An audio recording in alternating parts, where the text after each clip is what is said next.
Jorg's nickname is Rossi, so we'll go ahead and call him Rossi. He's been playing pickleball for 2 years.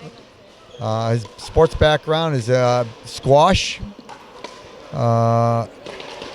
He belongs to the Norwich Pickleball Club, and he's played in just 2 tournaments. So we've got another relatively newcomer to the sport of pickleball. 2 years. Hopefully he's been playing, learning the basic fundamentals, and now he's going to have some fun on the pickleball court in a little tournament. Or should I say a big tournament, actually. 300 players is a big tournament. Simon Proffitt, he's been playing approximately 2 years. He's a table tennis player, so that's a great background as well, because you'll see in doubles tomorrow, when you got 4 players up at the no volley zone line. That's the area that we call is 7 feet on each side of the net. There's a line. We call that area that's inside that area the no volley zone line, which simply means you can't step into that area and volley the ball. You can volley the ball, which simply means you can hit the ball without it bouncing, but it's got to be behind the no volley zone line. And when we see the action tomorrow, we're going to see a lot of table tennis-like shots. It's going to be fast-paced, quick action. Balls are going to be going about 90 miles an hour, and that's why this game takes the best of a lot of the different rackets and paddle sports that are in existence today, and that's what makes this sport so exciting and why it's attracting so many high-level players. So we're getting ready to play here, and we've got the first serve. That's a nice shot. Wow, good start with some cat and mouse, a couple of really nice things that came up a little bit too high though, and we've got a side a point.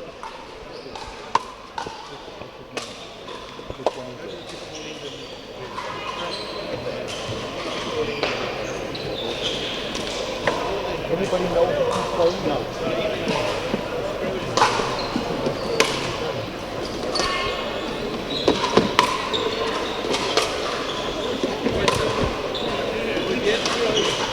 That ball's going to sail wide, but it's a great shot.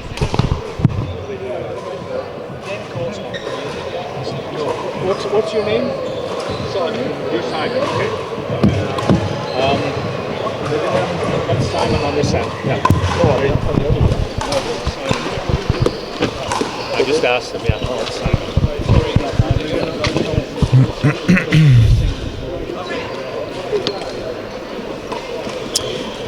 So the score is 2-0. Simon is serving. George is receiving. And we've got a nice cross-court shot. And he pulls that volley way wide.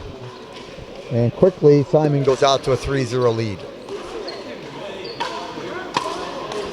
Simon's a lefty. That creates a little bit of an issue for some players that are used to hitting to a backhand righty over on the left side of the court.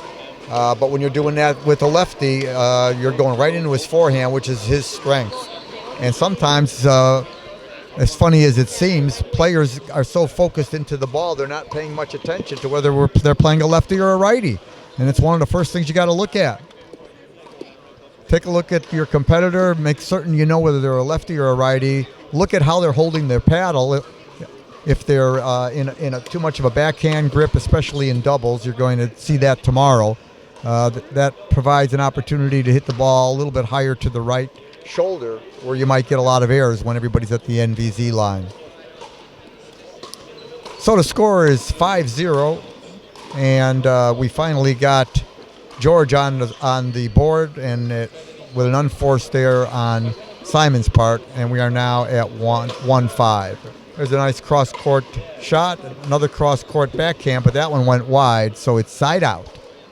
Side out, and we've got Simon's getting ready to serve. Nice high deep serve and a decent deep return. That forehand of Simon's is creating havoc for George. He's able to go down the line on the forehand or cross court. He's got enough height over the net so that he's not making any errors, and the ball is deep, and he's keeping his opponent George back. Then he's able to use his height getting up to the net and that wingspan to be able to get his volleys to end the points relatively quickly. So the score is 6-1. They change sides. And there's a nice angle shot for a winner and a side out. So George's got an opportunity to get back on in this game. The score is 1-7. And let's see if George can take advantage of his service opportunities and get some points. Up. Hit that ball a little deep. He's looking to the scorekeeper, not the scorekeeper, but the flasher over there that's showing the score to see if that ball was out. But here at this tournament, the players are calling the balls in or out. And it's a gentleman's game. We go by the call that is being made. And 99% of the time, all of the players are calling the ball as they see it. And there's hardly ever an issue that I've ever witnessed in the 5 years that I've been involved in the sport. One of the greatest things about pickleball is the culture that we've got. Everybody's friendly, everybody's trying to win, and they're working hard, but win or lose, everybody hugs afterwards, taps their paddles, and usually goes out for a beer or coffee or dinner, and it's a great social sport as a result.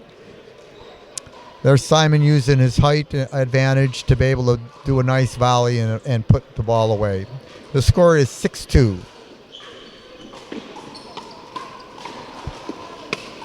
Nice cross court.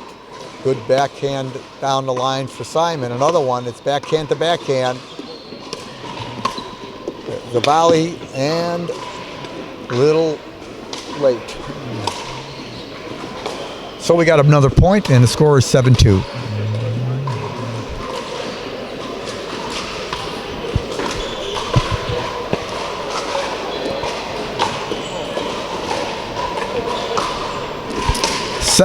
Simon's serving. That serve sailed a little long, so he calls it out, and the score is 2-7. George is serving. Another backhand down the line because Simon is picking on George's backhand, so he's hitting that ball deep to the backhand side, and George is having a tough time to do much with that ball. When he gets it over the net, it's usually floating, and Simon can get up there quickly and be able to put the ball away. That's an unforced error on the forehand side, going for a cross-court passing shot, but he puts it into the net.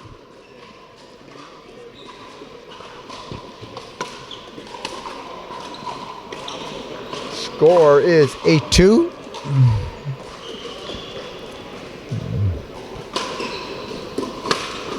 Return to the middle of the court, and Simon tries to go to the backhand, but then makes an error on the next shot when he was trying to move George around over on the right side of the court to his forehand.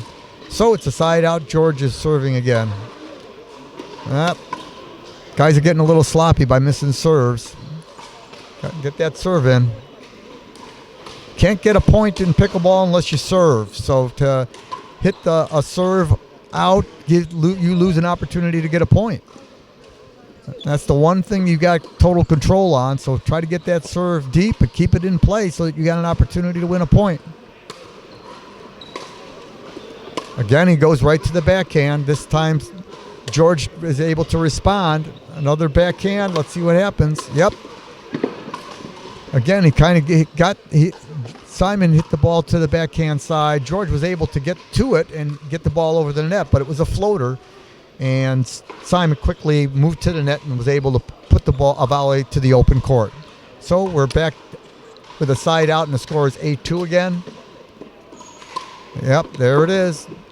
Cross-court passing shot to the backhand side where George isn't able to handle it. So we're at 9-2.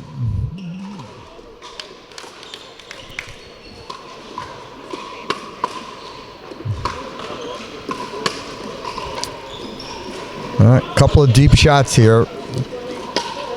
They sail along, and we are now at match point. 10-2.